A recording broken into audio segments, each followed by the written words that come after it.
आप सभी को जय मसीह की। हमारे YouTube channel word of living God में आप सबका बहुत बहुत स्वागत है।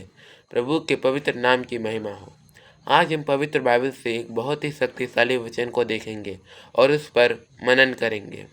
आज का हमारा वचन लिया गया है मत्ती रचित सुसमाचार के अध्याय 8 पद 5 से लेकर 13 तक। Matthew chapter 8 verse 5 to 13। मैं प्रार्थना करता हूँ कि जैसे ये वचन उस दिन सेनापति के घर में काम किया, वैसे ही आज आपके जीवन में आपके घर में काम करे। आइए पहले वचन को पढ़ते हैं।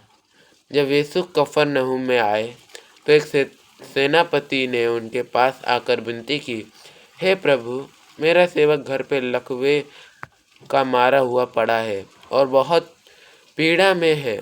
यीशु ने उससे कहा, मैं आकर उसे चंगा करूँगा। सेनापति ने उत्तर दिया, हे प्रभु, मैं इस योग्य नहीं कि आप मेरी छत के तले आएं, परंतु आप केवल वचन ही कह दीजिए तो मेरा सेवक चंगा हो जाएगा, क्योंकि मैं भी पर अधिकार का अधीन मनुष्य हूँ और मेरे अधीन सिपाही हैं। और जब एक से कहता हूँ जा तो वो जाता है, और दूसरे से आ तो वो आता है, और अपने सेवक से ये कर तो वो करता है। ये सुनकर यीशु ने आश्चर्य किया और जो उसके पीछे हो लिए थे उनसे कहा, मैं तुमसे सच कहता हूँ कि मैंने इज़राइल में भी ऐसा विश्वास नहीं पाया। तब यीशु ने सेनापति से कहा, जाओ, जैसा तुम्हारा विश्वास है तुम्हारे लिए वैसा ही हो। और उसका सेवक उसी घड़ी चंगा हो गया। प्रिय परमेश्वर के लोगों, आइए इस घटना को थोड़ा गहराई से समझते हैं। पहला दृश्य, कौन था ये सेनापति? कफरनहूम एक बड़ा नगर था और वहाँ रोमन सेना की छावनी थी। ये सेनापति रोमन सेना के अधिकारी थे। शायद 100 सैनिकों के ऊपर उनका अधिकार था। रोमन और यहूदी लोगों के बीच प्रेम नहीं, नफरत थी। रोमन हम पर राज करते थे, टैक्स लेते थे। यहूदी लोग रोमनों को अशुद्ध और पापी समझते थे, परंतु ये सेनापति अलग थे। लूका रचित सुसमाचार अध्याय 7 में लिखा है कि यहूदियों के पुरानियों ने यीशु से कहा, ये इस योग्य है कि आप इसका काम करें, क्योंकि ये हमारी जाति से प्रेम रखता है और उसी ने हमारा आराधनालय बनवाया है। सोचिए, एक गैर यहूदी होकर उसने यहूदियों के लिए आराधनालय बनवाया। इसका मतलब उसका हृदय परमेश्वर की तरफ खींचा हुआ था। और आज वो किसके लिए आया है? अपने बेटे के लिए नहीं, अपनी पत्नी के लिए नहीं, बल्कि अपने सेवक के लिए। उस समय दास और सेवकों के संपत्ति समझा जाता था। अगर बीमार हो जाए तो बेच देते थे या मरने के लिए छोड़ देते थे। पर इस सेनापति को अपने सेवक से प्रेम था। वो उसके दुख से दुखी था। मेरे भाई बहनों, यहाँ पहला सबक मिलता है दूसरों का बोझ उठाना। क्या आज हमारे हृदय में अपने घर के काम करने वाले, हमारे पड़ोसी, हमारे ऑफिस के छोटे कर्मचारी के लिए ऐसा प्रेम है? सेनापति अपनी इज्जत, अपना रुतबा सब भूल कर यीशु के चरणों में आया, क्योंकि प्रेम रुतबा नहीं देखता। दूसरा दृश्य, यीशु का उत्तर और सेनापति की नम्रता। यीशु ने तुरंत कहा, मैं आकर उसे चंगा करूँगा। यहूदी नियम के अनुसार कोई भी यहूदी किसी गैर यहूदी के घर में प्रवेश करता तो वो 7 दिन तक अशुद्ध हो जाता। फिर भी यीशु जाने को तैयार हो गए। ये यीशु का प्रेम है। परंतु अब सेनापति जो कहते हैं उसे ध्यान से सुनिए।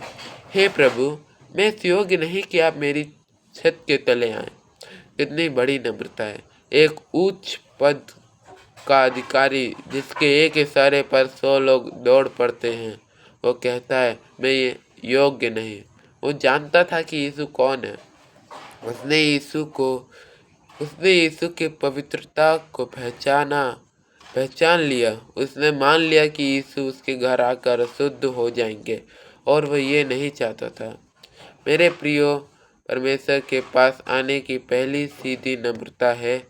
आज बहुत लोग कहते हैं, मैं तो हर संडे चर्च जाता हूँ, मैं दसवांश देता हूँ, मैं तो प्रचारक हूँ, परमेश्वर मेरा काम क्यों नहीं करेगा?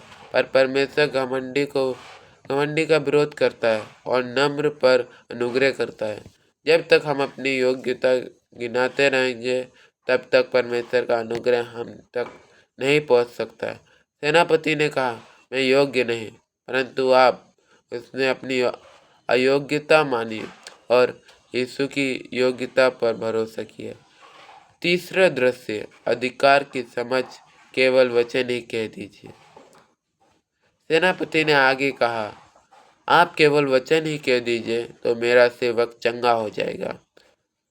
वो ये क्यों बोल पाया? क्योंकि वो स्वयं एक अधिकारी था। उसने कहा, मैं भी पर अधिकार के अधीन हूँ। मतलब उसके ऊपर भी कैसर था, उसके ऊपर भी बड़े अधिकारी थे और उसके नीचे भी 100 सैनिक थे। जब वो कहता था जा, तो सिपाही पूछता नहीं था क्यों, वो जाता था। जब कहता था आ, तो वो आता था। सेनापति ने आत्मिक आंखों से देख लिया कि यीशु के पास स्वर्ग और पृथ्वी का सारा अधिकार है। बीमारी यीशु के वचन की दासी है, मृत्यु यीशु का वचन की दासी है, हवा और पानी यीशु के वचन का अधीन है। यीशु को शारीरिक रूप से उपस्थित होने की आवश्यकता नहीं, दूर से भी उनका अधिकार चलता है। भाइयों और बहनों, आज हमारी समस्या क्या है? हम यीशु को अपनी परिस्थिति में लाने की कोशिश करते हैं। हम कहते हैं, प्रभु अगर तू यहाँ होता तो मेरा भाई ना मरता। पर सेनापति कहता है, प्रभु आपको आने की जरूरत नहीं, आप यहीं से बोल दीजिए। क्या आप विश्वास करते हैं कि जो बाइबल आपके हाथ में है, उसके एक वचन में आपकी बीमारी को भगाने की शक्ति है? क्या आप विश्वास करते हैं कि प्रार्थना में जो आप बोलते हैं वो स्वर्ग का सिंहासन तक जाता है और वहाँ से उत्तर लेकर आता है? सेनापति का विश्वास यही था। चौथा दृश्य, ऐसा विश्वास जिसने यीशु को आश्चर्य में डाल दिया। वचन कहता है, ये सुनकर यीशु ने आश्चर्य किया। सोचो जरा, परमेश्वर का पुत्र जो सब कुछ जानता है, वो आश्चर्य कर रहा है। पवित्र शास्त्र में केवल 2 बार लिखा है कि यीशु ने आश्चर्य किया।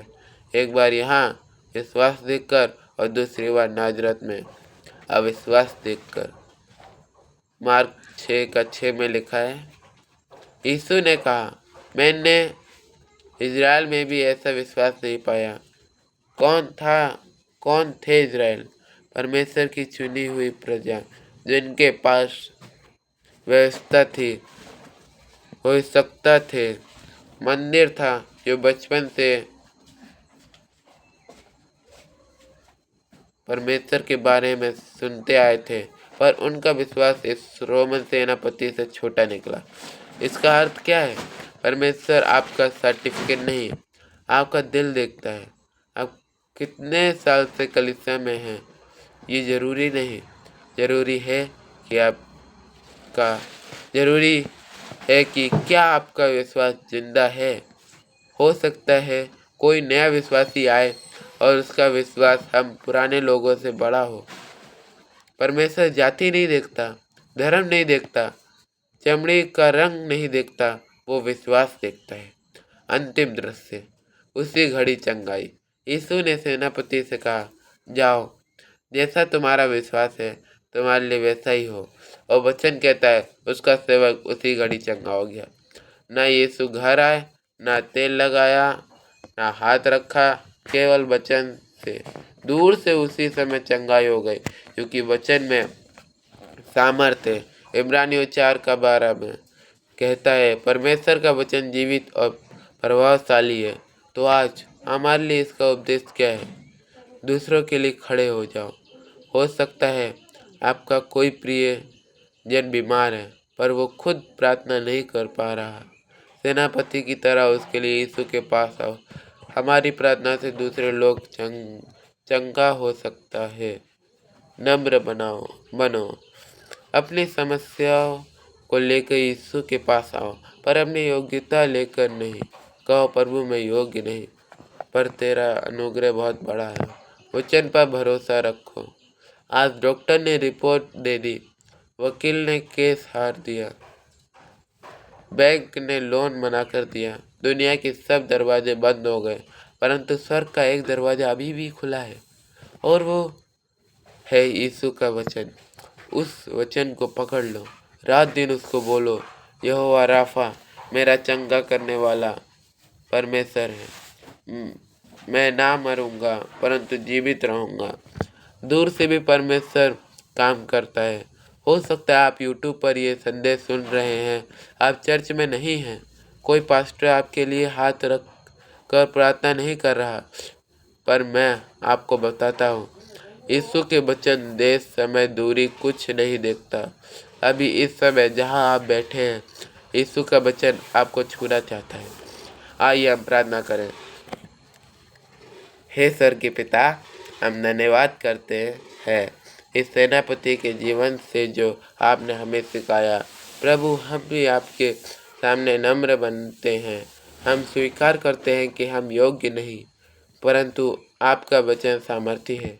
हे यीशु, आज जो भी भाई बहन बीमारी से, कर्ज से, टूटी हुई शादी से, नशे की लत से लड़ रहे हैं, मैं प्रार्थना करता हूँ कि आप अभी इसी समय अपना वचन बोल दीजिए, और जैसा सेनापति का सेवक चंगा हुआ, वैसे ही इनका जीवन बदल जाए। ये हम यीशु मसीह के पवित्र और सामर्थी नाम से मांगते हैं, और आप सब जो इस प्रार्थना से सहमत हैं, विश्वास से कहिए आमीन। प्रभु यीशु मसीह आप सबको, आपके परिवार को, आपके घर को बहुतायत से आशीष दे। जय मसीह की।